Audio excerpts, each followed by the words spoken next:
One night out in a small suburb town in Brazil, one man would suddenly be abducted by robot-like aliens while on the way to work. He would be paralyzed by a blue light beam and taken aboard a large craft. His blood would be taken, and he was even shown videos which looked to possibly predict the future. But his troubles wouldn't end here.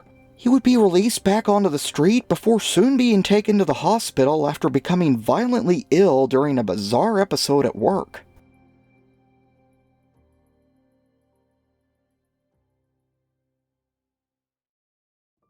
Antonio La Rubia was a 33-year-old man living with his wife and child out in this small Brazilian town.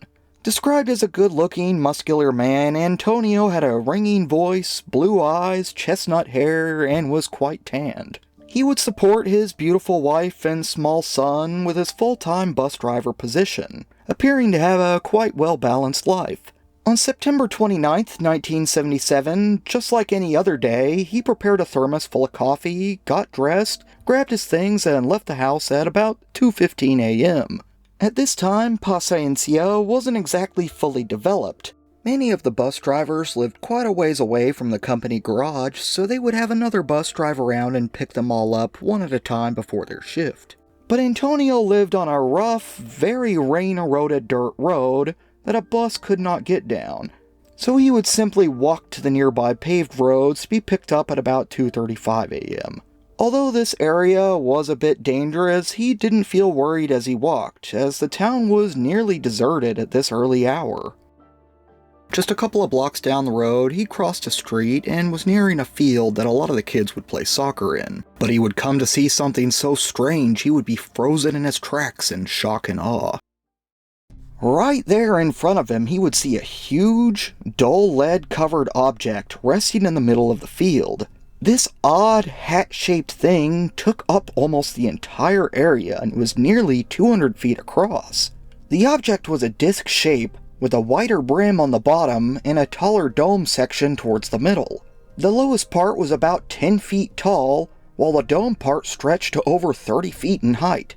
Looking closer, he could tell that this object had no windows or doors.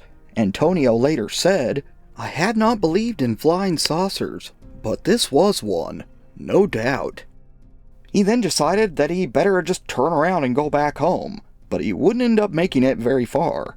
At that moment, an intensely bright light began to light up the whole area, with the electric pole next to him then beginning to glow a bright blue color. This blue light then quickly enveloped him and froze his body stiff. Antonio described this as if he was stuck in an invisible glass shell. He was in a state of panic at this point, and he tried to shout out for help, but it seems that he was unable to do that as well. This is when he suddenly noticed 3 identical robot-like creatures standing nearby. They weren't very tall, only coming up to his shoulders, but at the same time they were quite bulky, with the robot's torso broader than his own. They had 2 thick arms which narrowed down to handless, single-finger-like tips, which oddly reminded Antonio of elephant trunks. The creatures were covered in something resembling rough, dull-colored aluminum scales, but he didn't think this was some kind of armor as it let them move too freely.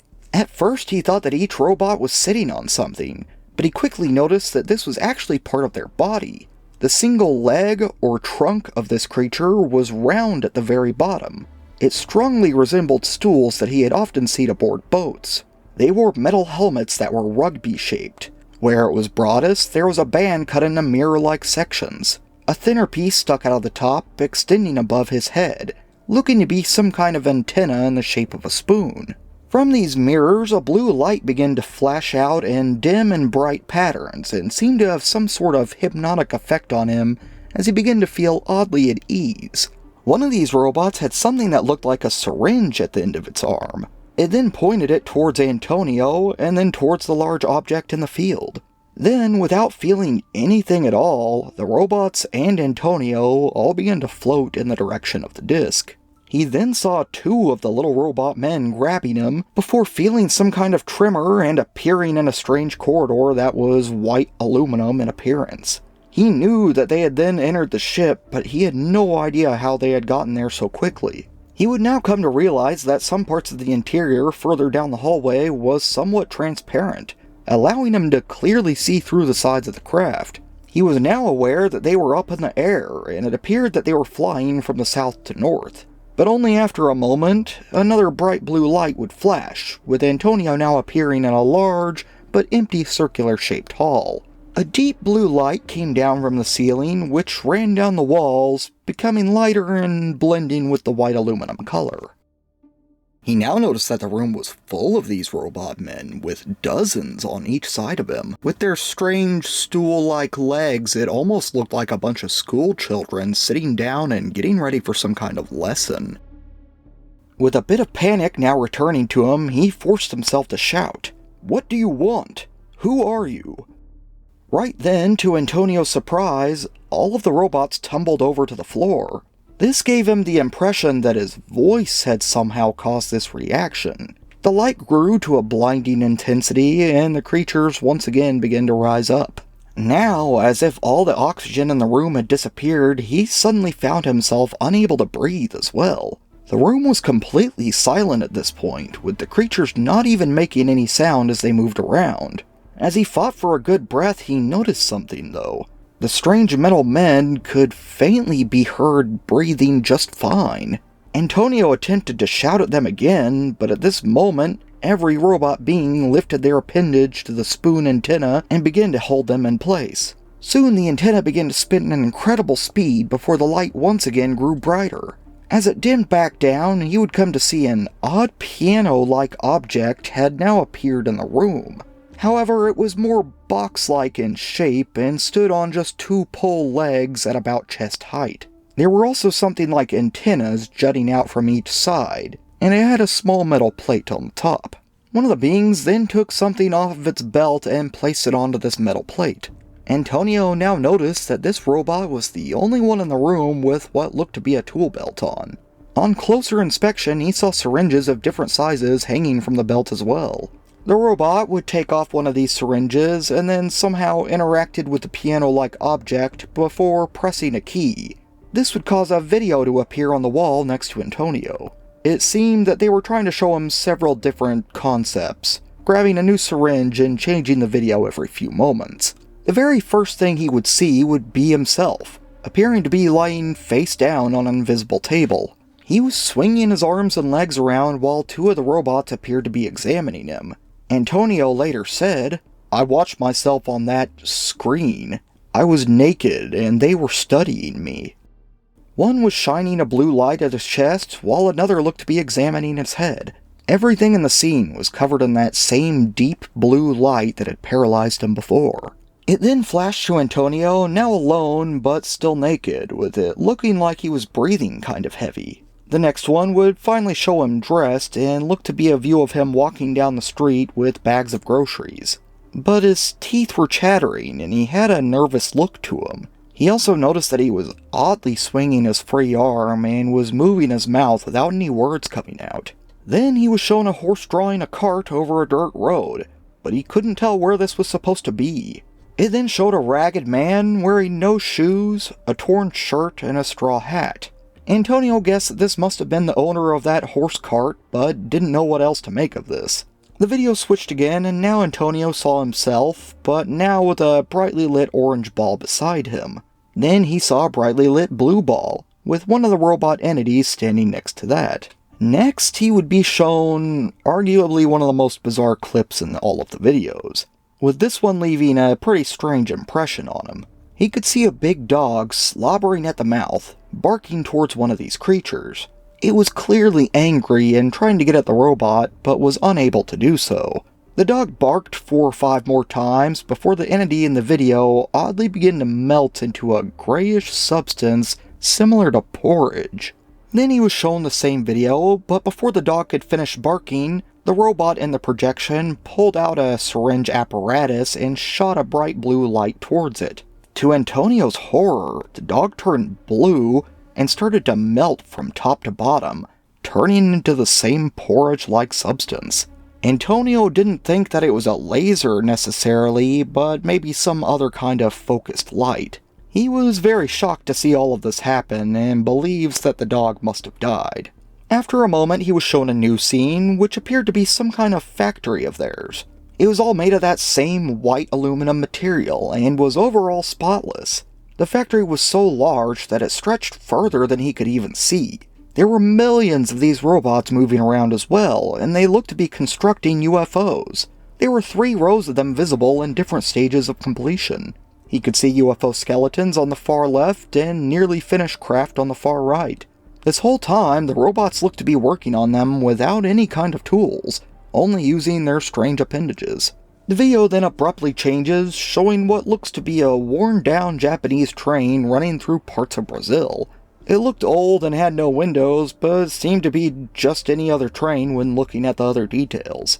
It then traveled into a tunnel and was lost from view before the robot quickly switched it to the next video. Now we could see a very busy street clogged with cars to the point of everyone sitting still. Antonio would compare this to one of the busiest thoroughfares in Rio, but he wasn't sure where the road actually was. It then flashes to another segment of Antonio.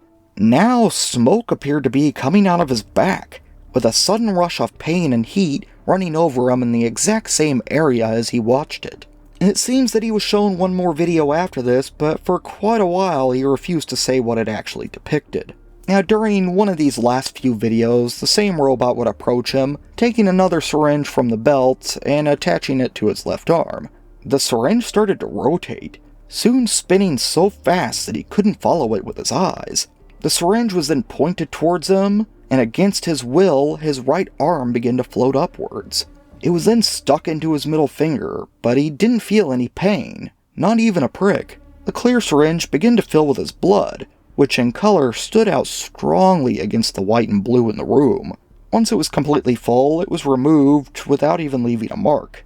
Once that was done and the videos were finished, the robots took the syringe full of blood and began to draw 3 circles with a mark through them onto the wall. It was then that he was once again paralyzed in this beam of light directed right at him.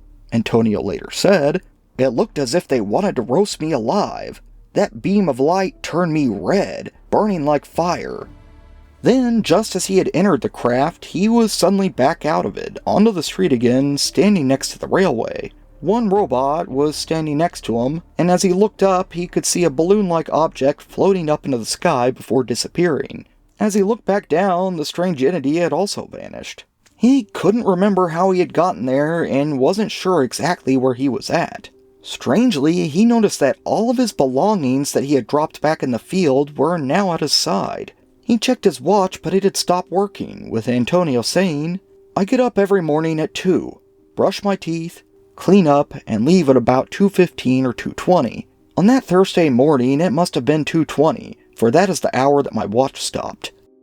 After checking his surroundings, he would come to notice that he was just across the street from the Pacencia station, soon realizing that this was nearly 2 or 3 kilometers from that soccer field.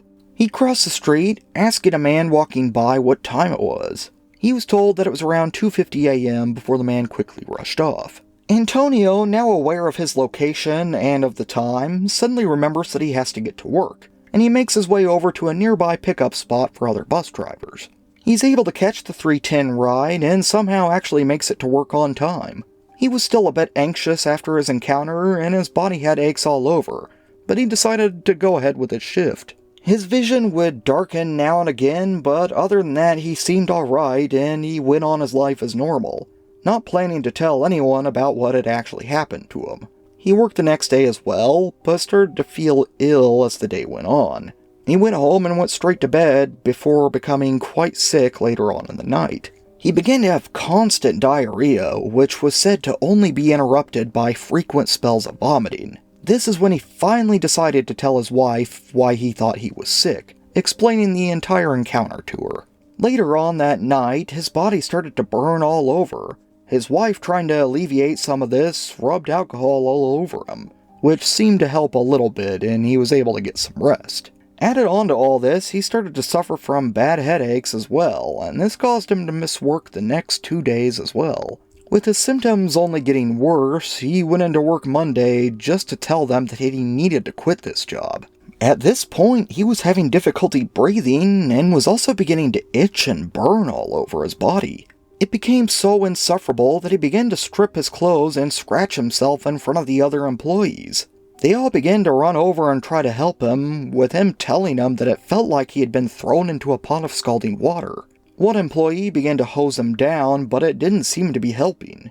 Although he did look a bit green in the face, they thought he must be having an allergic reaction, or had maybe even just gone crazy. They decided to make him go see the company nurse, who would want to immediately give him a tranquilizer to calm him down. However, Antonio refused, worried that it may just somehow make everything worse.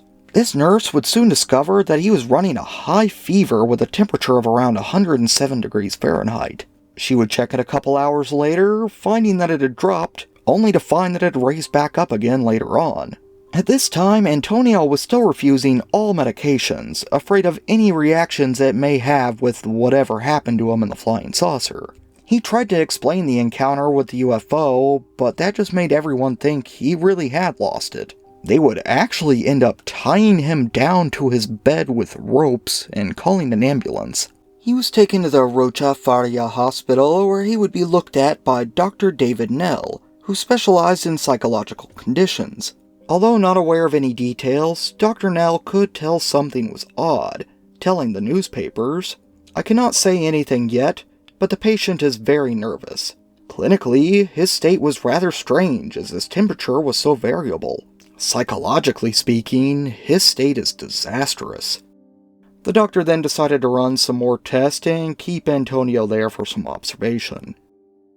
On a side note, many retellings of this case often say that Dr. Nell was actually working for the very rich Oriental bus company that Antonio also worked at himself. And this just leads others to say that the entire case is fake because no bus company would ever hire a psychologist. And the latter part of this statement is actually somewhat true. Looking into this, I found that somewhere in the reporting, the nurse, Estela Fieria, who worked at the bus company, was somehow forgotten and replaced by Dr. Nell, who was a psychologist at the hospital. And this was partly because the nurse didn't want to be ridiculed at work. She actually refused to, quote, engage in the flying saucer subject after the first interview. The staff of the hospital would also do a general checkup at this time, but they didn't find anything major wrong with him physically, but a lot of minor issues were present. He was swollen in certain areas, had loose bowels and frequent bouts of vomiting, and was even said to be crying during much of this. He also had a rash on his neck and in his joints, with scratches all over his body from the constant itching. He still had a high fever and refused to wear any clothes, and wouldn't allow anyone to even touch him at all. Thinking that he may have been poisoned, they would check the test when they returned, but they wouldn't find anything there either. Dr. Nell would later be asked if they thought it could have been him suffering from radiation poisoning.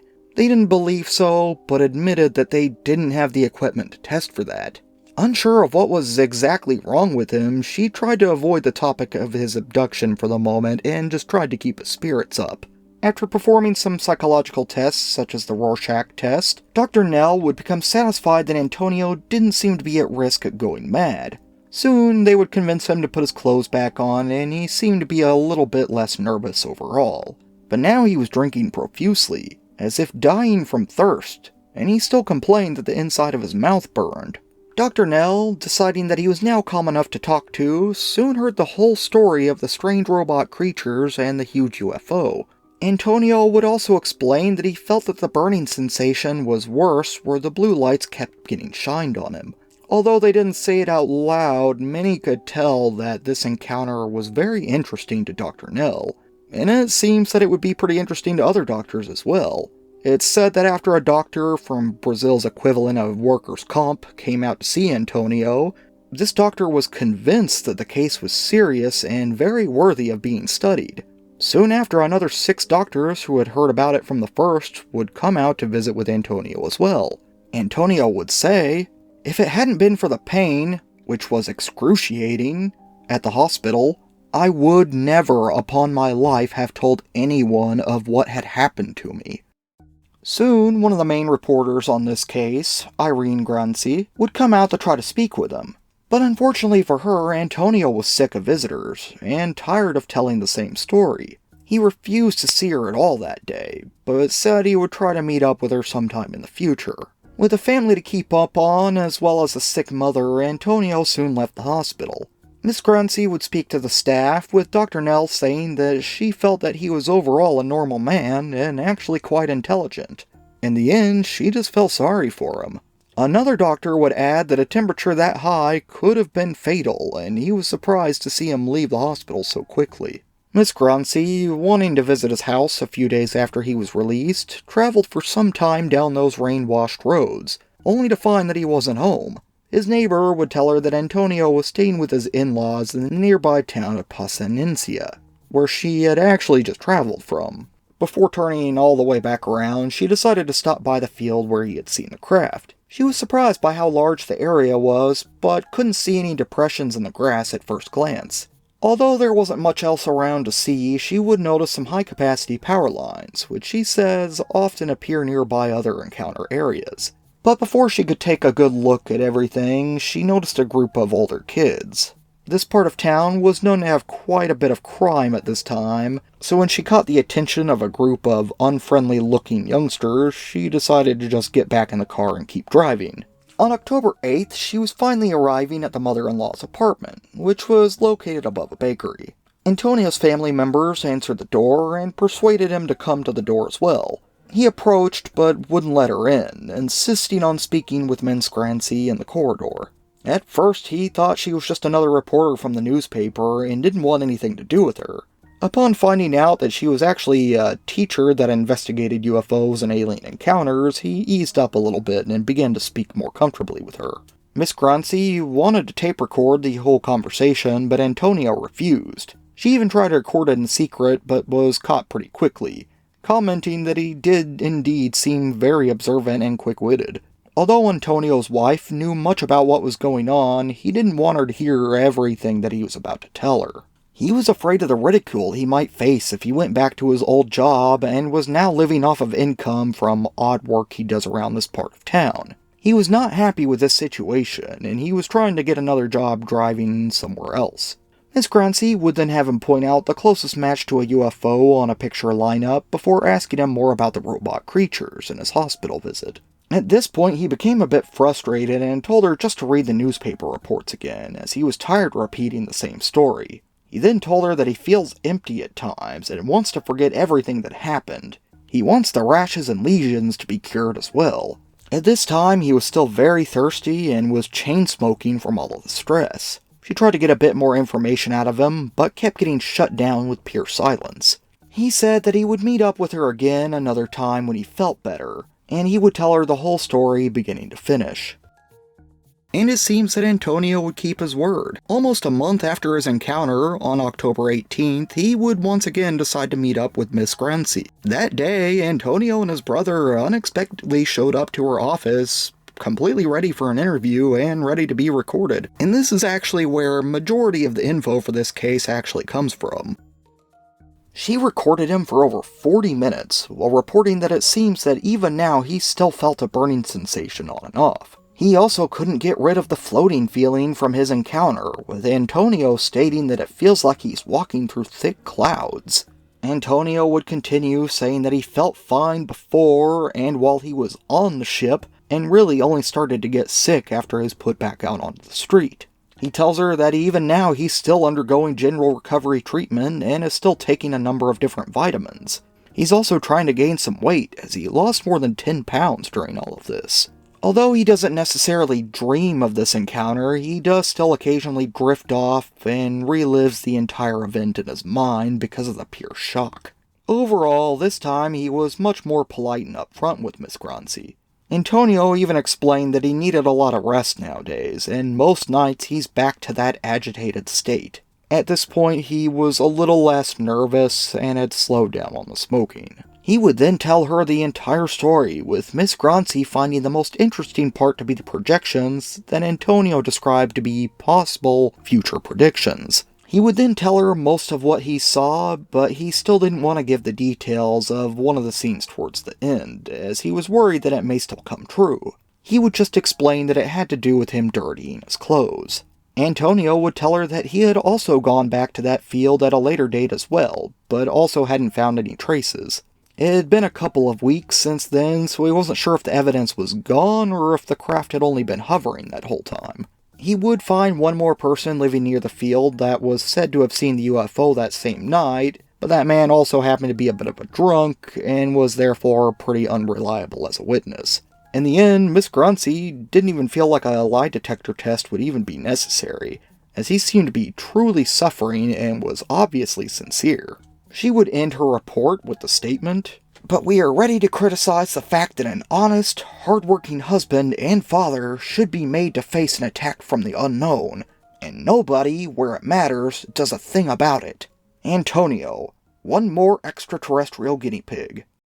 A while later, another researcher, a physicist, Walter Bueller, would track down Antonio and record the story for himself. And even then, it was pretty much the exact same story he had told the newspapers back in the hospital. Although his symptoms weren't quite as bad now, he did claim that he was still suffering from the occasional burn here and there, even 6 months after the encounter. Over time, several different radio and TV shows offered to have him on, but he still refused to talk to any media as well, only offering his story to researchers. Although this report wouldn't show a lot of new information, Antonio would decide to finally share the final projected video scene with Bueller. It seems that back then he was once again shown a video of himself, fully dressed at this time. But then he saw himself vomiting all over his shirt while diarrhea ran down his pants. Antonio told Bueller that when he started to become sick to his stomach after the encounter, he was extremely worried that this scene may come true. But it seems that he made it through all of his stomach problems though, as he claims the video thankfully never became factual. On an interesting note, while investigating the area, Bueller actually would come across one more man with a sighting that was almost certainly related to Antonio's encounter. One man that lived in the area, named Celso, would claim that he had also witnessed something strange flying through the air on the very same night as Antonio. Celso, a single man, was heading back home for the night after having some fun, and believed it must have been after 2 in the morning. It was when he was nearing the train station that he would see something strange up in the sky. The object was surrounded by light so bright that the shape wasn't clearly visible. It also emitted an odd high-frequency humming sound. Right then, a dazed man walked up to him and began to ask him what time it was. He told him and then rushed off, not wanting to mess with what was probably a drunk guy. He got to his house and went to bed, not thinking much more of this case. He didn't really believe in UFOs. But a couple of weeks later, he happened to hear of Antonio's story and decided to report what he had seen that night as well, feeling that the cases may be related. Bueller says that Celso seemed honest and really didn't make a fuss out of the whole event, mostly just thinking that it was a neat coincidence. Unfortunately though, this seems to be the last bit of new information to ever come out about this case, and now it's been over 47 years since Antonio's encounter.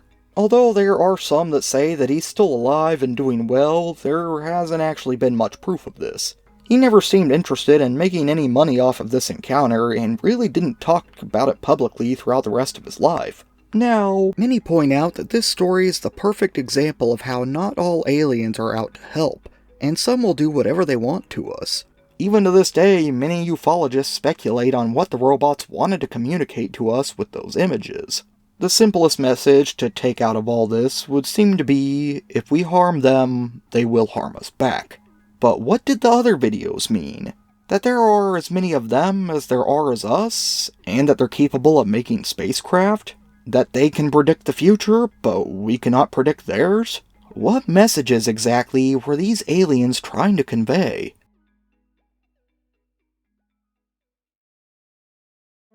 This actually isn't the first time we've heard of aliens showing people projected images of the future on this channel. So if you want something else to watch, I definitely suggest my video on the Filiberto Cardenas case. And as always, thank you all for watching. Please be sure to like and subscribe if you like this type of content. Be sure to leave a comment too, I'm always interested in what you all think about these cases as well. This show is also available on most podcast platforms if audio format is more your thing. For anyone wanting to show their support, I do have a Patreon and a channel membership up where you can get these videos early and ad-free. And believe me, I appreciate all the support I can get. My channel's still pretty small and it's still growing. With all that said, shout out to my current members. This was Matt, and I want to believe.